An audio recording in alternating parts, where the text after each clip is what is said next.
Alright, so in our last lecture, we looked at the various way of representing organic compounds, right? We looked at the space field model, the ball and the stick model, the word structure, the bond line, the structural formula, which we said can be written in two ways.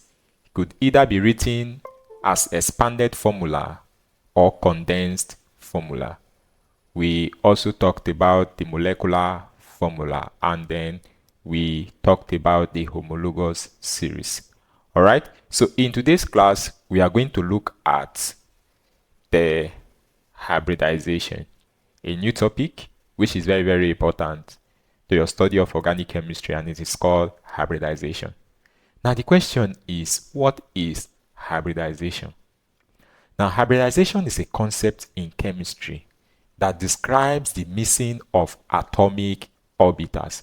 Now, we have learned something about atomic orbital earlier before now. We said that atomic orbital is that region in space where there is the highest possibility of finding an electron.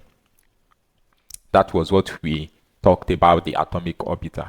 So, generally, hybridization is the missing of atomic orbitals, right? It is the missing of atomic orbitals. That's a black pen. It's the missing of atomic orbitals to form new hybrid orbitals. Now, notice we are not forming molecular orbitals yet, but we are forming new hybrid orbitals. Is that okay? Hybrid in the sense that something that is when I say this is a hybrid, more like something that is enhanced, a more enhanced orbital, which are used to make chemical bond. The type of hybridization affects the shape, the bond angle, and the overall geometry of organic molecules. Now let us do some revision on some of the things that we learned in our first semester. The various shape of the atomic orbitals. Now, we said we have 4 atomic orbitals. We have S, P, D, and what? F. Now, we said that the x orbital is spherical in shape.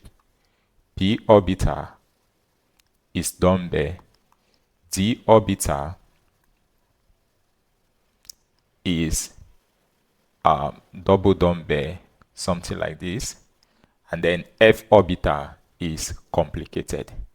So when we talk about the atomic orbital, we'll also be looking at the shape of all the atomic orbitals. All right, the shape. The x orbital, we say, is spherical in shape. The p orbital is dumbbell. D orbital is double dumbbell, and f orbital, we said, it has a complicated geometry. Now that we've learned about this, now there is one other thing that I must take cognizance of, or I must make you recognize, and that is the fact that when orbitals miss, they can miss in two ways. They can miss head on, and they can miss side on. Now, when we talk about head on, it means they can miss head to head.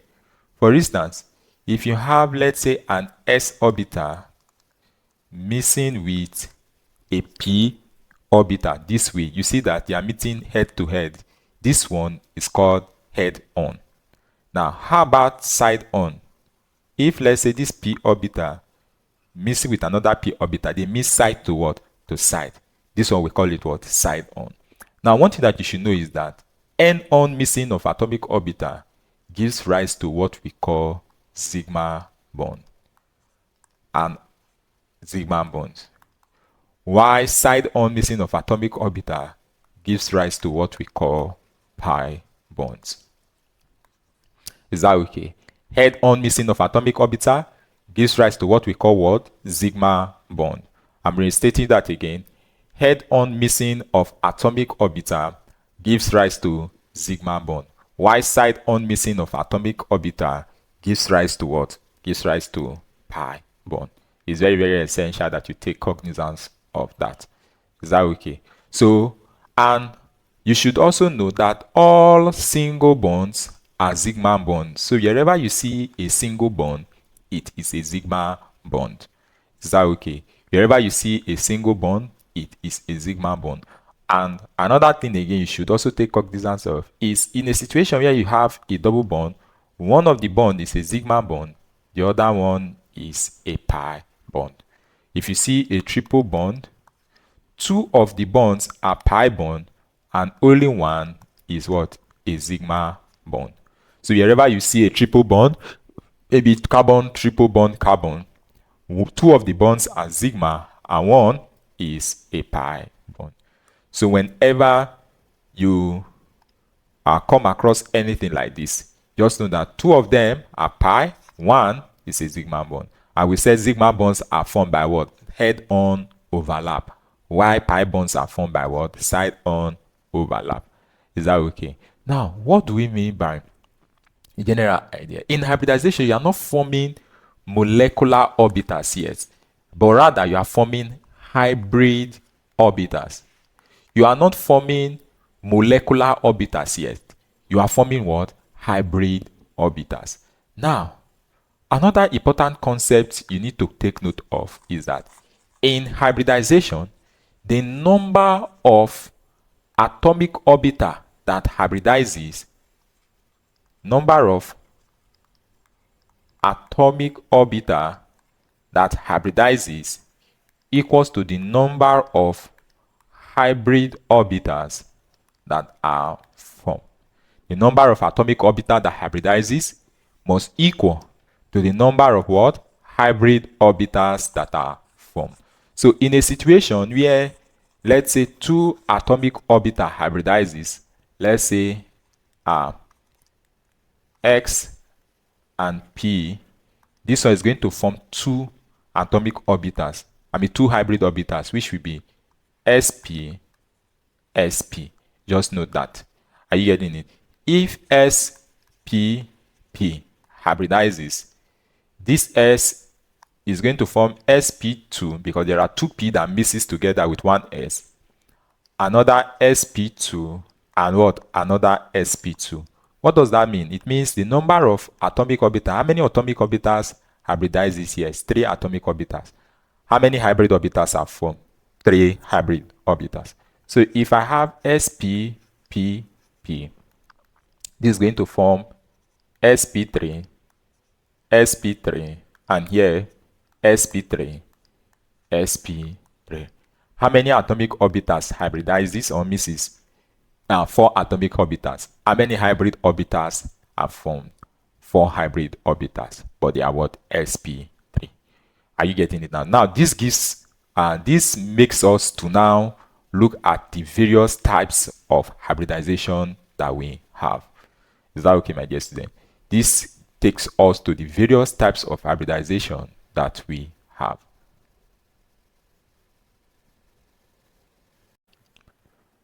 Now, basically,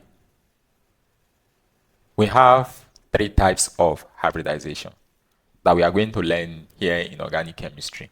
However, there are practically more than 3, but we are going to look at just 3 types of hybridization. The 3 types of hybridization are sp3, sp2, and sp hybridization. So we also have other ones like d square sp2, depending on which of the orbitals mixed together.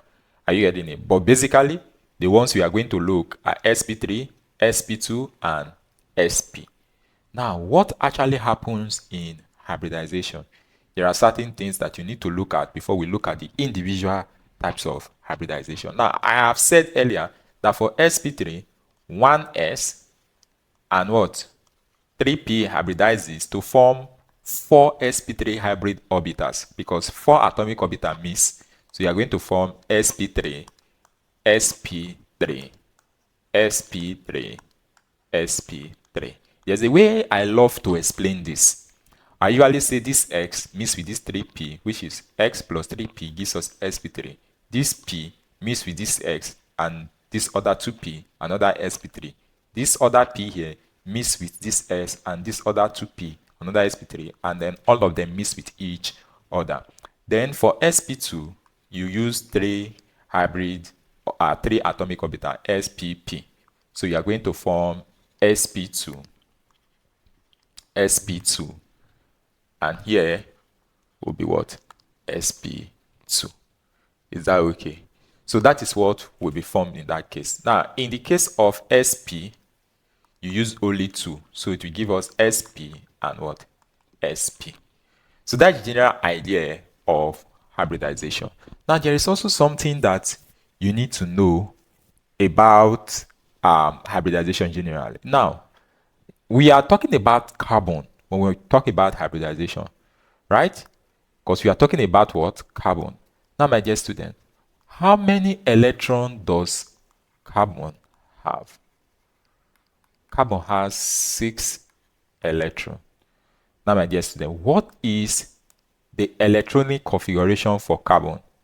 Electronic configuration is 1s2, 2s2, 2p2. Now, when we talk about atomic orbital missing, we are only talking about, or we are only looking at the valence orbitals. Is that okay? When we talk about atomic orbitals missing, we are only concerned about the valence orbital. Is that okay? And for any valence orbital to miss, it must be unpaired. It must be what? Unpaired. For it to miss with another atomic orbital, it must be unpaired. If it is paired, it is very difficult for it to miss. So if you have, let us say, this electronic configuration, so we are not concerned about this one S2 because we said we are only concerned about the valence share electron, those ones in the outermost share. So if we write out this one, this 2x2, you are going to have a situation where the electrons are paired because you have 2 electrons. From what you learned in your first semester, you said, or we said, that the p orbitals have 3 other orbitals, suborbitals, which we said this is 1, this is 2, this is, sorry about that.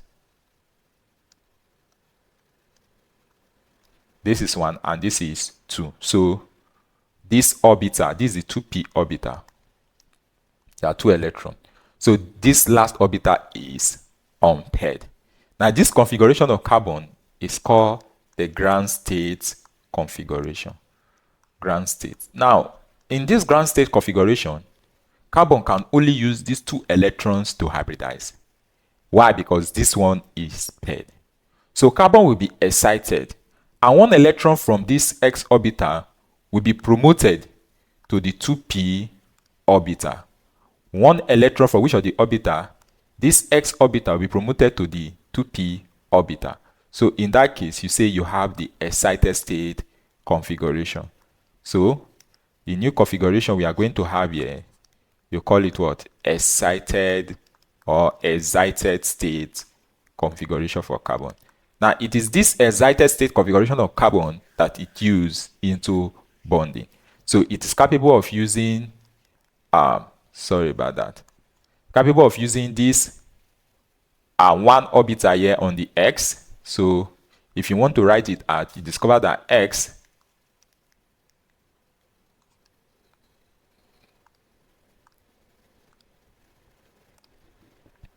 now if you want to write it out, you discover that the x itself,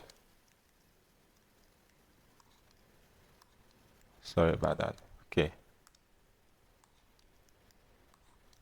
you discover that the x orbital has 1 electron, then the p orbital has 3 electrons. This one now, this p orbital is ps, py, pz. We learned all these things in our first semester, that the p orbital can have 3 suborbitals, which are px, py, and pz. Is that okay? So this x orbital can mix with ps, py, pz to form what? sp3. Can mix with ps and py to form sp2. It can mix with px to form what? sp. It can actually mix with any of them it wants to mix with. It's not necessarily the first one or the one that follows. So for sp3, what are some of the key points you need to know under sp3 hybridization? Some of the key points. Now, one, for sp3 hybridization, you need to know one, percentage S character. These are some of the things that you see in your exam. Percentage P character, the bond angle, the shape. Are you getting it? The shape, basically. So these are some of the things that you need to know. Now for sp3 hybridization, percentage S character is 25%. How did we arrive at 25%? You have sp3, meaning spp. How many X are here? 1. How many orbitals are here in total? 4. So you have 1 over 4 times 100%, which will give us 25%. Is that okay? Now for P character, 75%. Now, my dear student, how did we arrive at 75%? Still the same thing. P is how many? 3. So you have 3 over 4 times 100, which will give us 75%. Is that okay? So that is percentage. And then the bond angle. The bond angle is 109.5 degree. The shape is tetrahedral. This is the shape. Now, how can we depict this orbital? It's very easy. So for the hybridization, rather, it's very easy. For the sp3 hybridization, you have the x orbital, which is lower, and then you have the 3p orbital, which are higher. Of course, you know what they call 3 orbitals that are in the same energy level but different orientation. We say they are called what?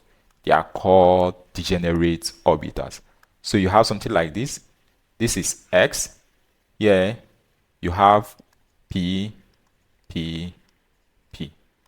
So this is p, p, p. Now, if this undergo hybridization, there is something that is very crucial here. Now, when you look at this thing very well, it has 25%, the hybrid orbital that are formed. We need to, because this shape you see here, or let me not say shape, this area you see here is the energy of the atomic orbital. So, if this is the energy of the atomic orbital, what does that mean? It means that the x orbital is lower in energy as compared to the p orbital. So it means that the p orbital are higher in energy than the x orbitals. And the p orbitals, they are in the same energy level. Why? Because we said they are degenerate orbitals. Now, the hybrid orbitals that will be formed, according to what I told you, that is going to be what? sp3 into 4 places. Because we said the number of atomic orbitals that hybridizes is equal to the number of what? Hybrid orbitals that are formed. Now, listen. These hybrid orbitals now that are formed, where are we going to place it in the energy level? Is it going to be below x, above p, below p, or in the middle of x and p? Now, from our percentage S character and percentage P character, we know where to place it. Are you getting it? Now, because the hybrid orbital is 75% P character and only 25% S character, it will be in between X and P. Are you getting it? But however, it will be higher than X but lower than P. Why is it like that? Because it is more of the P characters compared to what? S character. And you know, P is what? Higher in energy than X. So if we have more of P character, it means it should be tending towards the what? Tending towards P energy level and higher than what? X energy level. So the hybrid orbitals that we are going to form will be somewhere around here. This one, they are the new set of hybrid orbitals. Of course, they are two to be somewhere around here, very close to P, but